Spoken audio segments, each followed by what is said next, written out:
There are some parables of Jesus that we love to tell and retell. They feel good to us. They resonate with our hearts. They lift up. We know the story of the Good Samaritan, help your neighbor even if they're different from you.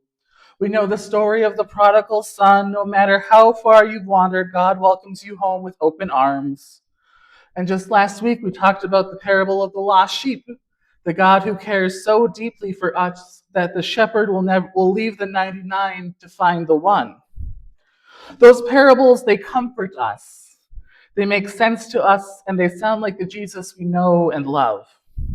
But when we stumble into a story like the one in Luke 16, and suddenly we're left scratching our heads, Jesus tells us about a manager, a man who has been wasting his master's property. He's called in, told to give an account, and effectively fired on the spot. But instead of repenting, instead of making things right, he pulls one last scheme off. He goes to his master's debtors and starts slashing their bills. He's making backroom deals so when he's out on the streets, these people will owe him favors. It's dishonesty, it's manipulation. And then the shocking twist, Jesus says the master commends this dishonest manager for being shrewd. We can't help but ask, wait a minute, what?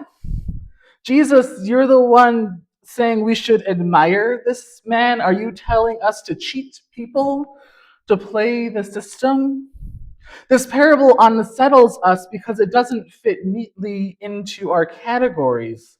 It seems to turn morality upside down, but we need to remember Jesus told parables to shake people awake, not to lull them to sleep. He told parables that would stop us in our tracks and force us to ask the hard questions. And maybe that's exactly what we need in a world where money, wealth, and possessions hold so much power over our lives. Because this parable isn't about dishonesty, it's about urgency. It's about stewardship. It's about what we do with what we have been given. And ultimately, it's about the unavoidable truth that Jesus drives home at the end. You cannot serve God and wealth. The parable doesn't let us stay comfortable. It asks us, who is your master? Whom will you serve? To better understand this, let's step into the first century world. Wealthy landowners often lived far away from their estates. They appointed stewards or managers or land people to oversee their land and collect rent. These stewards operated in the master's name, but here's the problem: the system was ripe for abuse. Stewards would inflate the rent, they'd tack on hidden fees, they charge interest that was forbidden under Jewish law. Everyone knew it happened, but no one could stop it because the steward acted in the master's name. So when Jesus' parable begins with the master accusing the steward of squandering his property, the audience would nod. Of course, because that's what stewards did. And when stewards realized he's finally about to be fired, he acts fast. He calls the debtors and begins slashing their bills from so much oil, cuts it in half and cuts the wheat down to 80. Now, was he cheating the master? Maybe. Or was he cutting off his own dishonest commission? Or maybe giving relief to the debtors, which is quite possible. Either way, he makes friends, and the master hears about it, surprisingly commends the steward, not for his integrity, but for his shrewdness. This is where Jesus turns the parable towards us. The children of this world are more shrewd in dealing with their own generation than they are the children of the light. In other words, the world knows how to act with urgency when its own survival or profit is at stake. Do we, as God's people, act with that same urgency for the kingdom of God? This parable fits into the larger biblical vision about wealth, debt, and stewardship. We see in Amos 8, verses 4 through 7, hear this: you that trample on the needy, buying the poor for silver and the needy for a pair of sandals. God sees the corruption of economic systems. In Leviticus, we see Israel's law explicitly forbids charging interest on the poor. Yet by Jesus' days, debt exploitation was common. In Matthew 6:24, Jesus' Sermon on the Mount echoes this parable's conclusion: you cannot serve God and wealth. And then in Luke 12, the rich fool, a man builds bigger barns for his wealth but dies that night. Wealth without faithfulness is empty. In Acts 2:44 through 45, the early church lived differently, sharing possessions so that no one was in need. They saw themselves not as owners, but as stewards of God's abundance. The message is consistent. God cares deeply about how we handle wealth because wealth is never neutral. It can be a tool for blessings or a weapon of oppression. When Jesus told this parable, his audience lived in a system of debt and exploitation. Wealthy landlords squeezed tenants. Stewards skimmed off the top. The poor were left powerless. And you know what? 2,000 years later, not much has changed. Today, debt still chains people. Medical debt is the number one cause of bankruptcy in the United States. Imagine that you get sick, something that no one chooses that can cost your financial future. Then we have student loan debt that keeps entire generations from buying homes, starting families, or even answering the call into ministry or service. Credit card and payday lending prey upon desperation, interest rates that are designed to keep people trapped, not freed. Meanwhile, wealth inequality is exploding. The richest 1% hold more than half the world's wealth, while millions live paycheck to paycheck, a tool of modern capitalism. Algorithms, advertising, political lobbying are shrewdly designed to keep the system tilted towards the wealthy. And here's the hard truth: the world is incredibly creative, bold, and urgent when it comes to making money. Corporations strategize all night for new ways to increase profit margins. Lobbyists draft laws to protect special interests. Tech giants study our every click and impulse to sell more. They are the children of this world, acting shrewdly in their own generation. But what about the children of the light? What about the church? Too often we move slowly, we act timidly, we get comfortable, we say, well, we'll just pray about it, but never take the bold action. And while people suffer under crushing systems of greed and exploitation, friends, Jesus is not telling us to admire dishonesty. He's telling us to wake up. If the people in this world are urgent about money, then God's people must be at least as urgent about justice, mercy, and love. If corporations can strategize to protect profits, the churches must strategize to protect the vulnerable. If billionaires pour themselves into accumulation, the church must pour itself into generosity. This parable is not about becoming better business people. It's about becoming better disciples, people who recognize everything we hold belongs to God and must be used boldly, urgently, and faithfully for God's kingdom. And here's the good news: many Christians and churches are already doing this. They are showing us what it means to be shrewd for the kingdom. In recent years, churches across the US have partnered with an organization called RIP Medical Debt. For pennies on the dollar, they buy up medical debt that is crushing families, and instead of collecting it, they forgive it.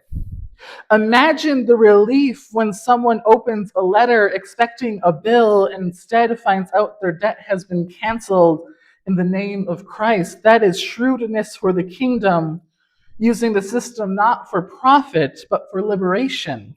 Some congregations have realized their church property can serve God's kingdom well beyond Sunday mornings. In Denver, a United Methodist Church transformed part of its land into affordable housing for families. Others have turned unused lots into community gardens to feed the neighbors and build relationship. That's shrewdness for the kingdom, taking what could sit idle and using it for life. Around the world, Christians have organized to push governments to forgive crushing international debt owed by developing countries. It's called the Jubilee Movement, named after Leviticus 25's call for debt release. By speaking out and mobilizing strategically, believers have helped nations escape cycles of property and exploitation. That's shrewdness for the kingdom, leveraging voices and influence to bring justice. These are the signs of hope. They show us we don't have to be timid or passive. We can be creative, urgent, bold stewards of what God has entrusted to us. Now, at the end of the parable, Jesus strips away all the ambiguity and says plainly, no one can serve two masters. You cannot serve God and wealth. Notice that Jesus here doesn't say you shouldn't serve both. He says you cannot. It is impossible. Wealth will demand your loyalty. God will demand your loyalty, and you cannot give your whole heart to both. This is where the parable becomes personable, because it's not just about rich landowners and corrupt stewards, it's about us, about you and me, about every Christian who must decide day by day who is really Lord of our lives. So let's ask that hard question. What does your calendar say? Where does your time go? Are you serving the idol of busyness and productivity, or are you serving God through Sabbath, worship, and relationships? What does your bank statement say? Where is your money going? Are you serving the idol of consumption and comfort, or are you serving God through generosity, tithing, and justice? What does your worry say? What keeps you up at night? Is your trust rooted in the stock market, job security, or possessions? Or is it rooted in the God who clothes the lilies and feeds the sparrows? We cannot fool ourselves. Our daily choices reveal one true master. The Apostle Paul puts it this way in Romans 6:16, you are slave of of the one you obey, either sin, which leads to death, or of obedience, which leads to righteousness. Obedience to wealth, to greed, to consumption, it leads to death, individuality, and socially. But obedience to God, faithful stewardship, generosity, living can just actions, it leads to life. And here's the danger. Wealth doesn't just sit quietly in your pockets. Wealth wants your heart, it wants your loyalty, it wants you to believe the lie that if you have more, you'd finally be secure. But Jesus says no. You'll never find peace serving wealth, because wealth will always demand more. Only God satisfies, only God saves. So who is your master? Is it the endless pursuit of more, or the God who has already given you enough? Is it the idol of accumulation, or the Lord who poured himself on the cross for your sake? Jesus doesn't leave us room to straddle the fence. Every day we must choose, and our world desperately needs a church that has chosen clearly, that has renounced the idol of wealth and proclaims with our lives we serve the living God. Every day, churches and disciples are making this choice. Some have chosen wealth, while others are showing what it looks like to serve God faithfully. There's a small congregation up here in the Midwest. Instead of spending their savings on renovating their fellowship hall, they decided to use that money to build a homeless shelter in their town. They said, our building is fine, our neighbors are not. They chose God as their master, not wealth. In the South, there's a group of pastors that help organize workers in poultry plants, places notorious for dangerous, underpaid labor. They risked their relationship with powerful donors to stand with the exploited. They chose God as their master, not wealth.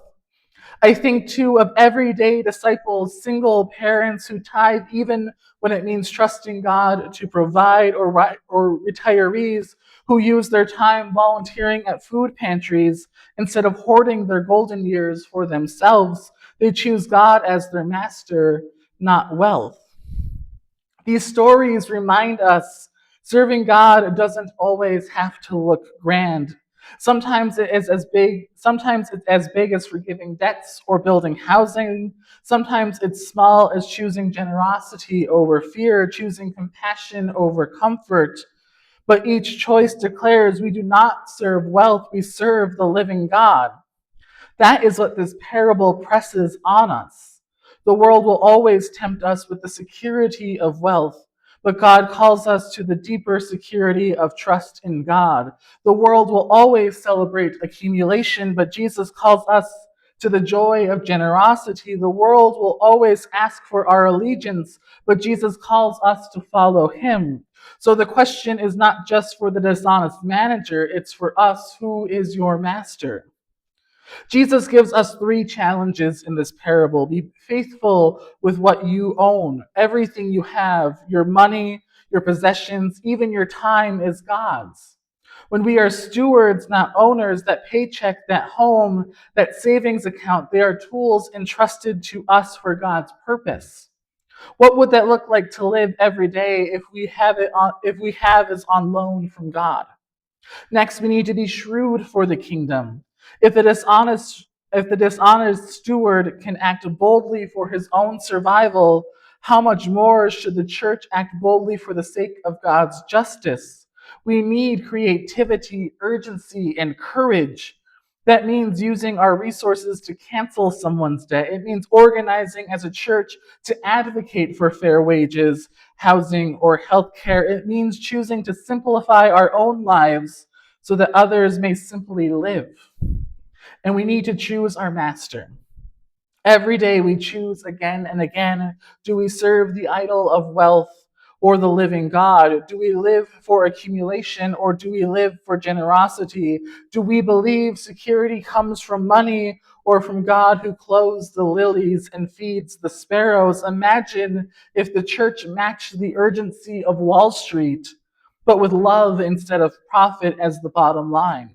Imagine if Christians strategized for climate justice with the same passion oil companies strategize to protect their interest. Imagine if we poured as much energy into feeding the hungry as advertisers pour into selling more stuff. That is what Jesus is calling us to do: to be wise, to be bold, urgent stewards, not for ourselves, but for the kingdom of God.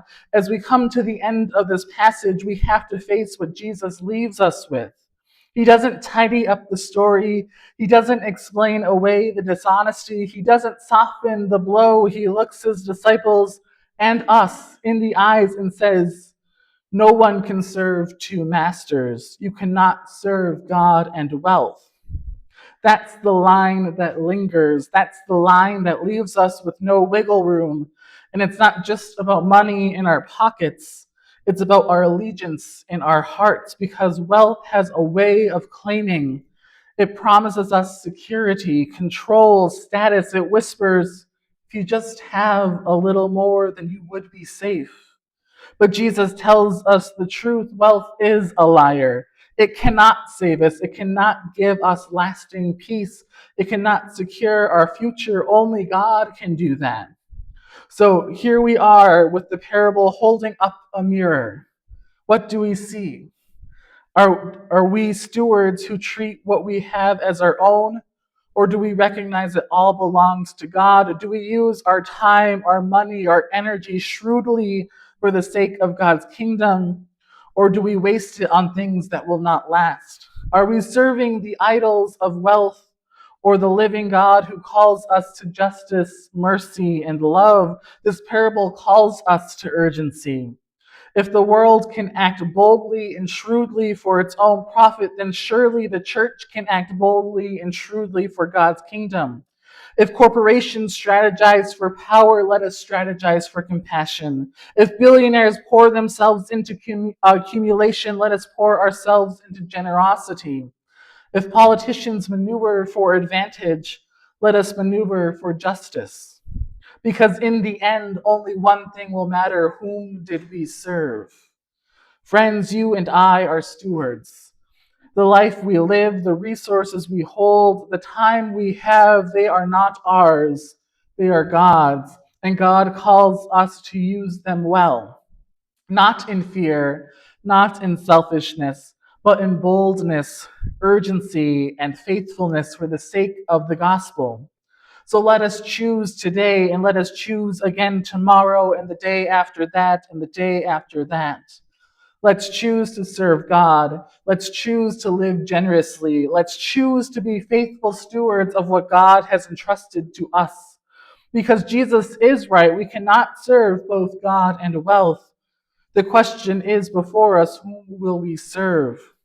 And may our lives, our choices, and our witness declare the boldness: as for me and my house, we will serve the Lord. Amen.